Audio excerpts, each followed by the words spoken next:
So hello everybody, and I'm going to be showing you how to make the checkerboard pattern on the X-Cuboid.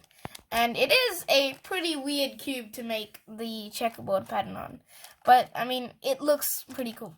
So basically what you have to do first off is you have to turn this middle layer 2 times, like that. Now it looks like that. Okay, and then you have to turn that middle layer vertically down like that 2 times, and then you have to turn this horizontal middle layer like that 2 times.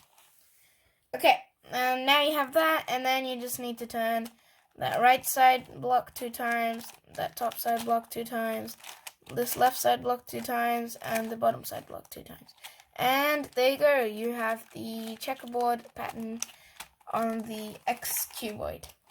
So, yeah, that's pretty much it for this video, guys. If you liked it, please make sure to hit the like button, which is right down there, as well as the subscribe button, which is right next to it. And goodbye, see you in my next video.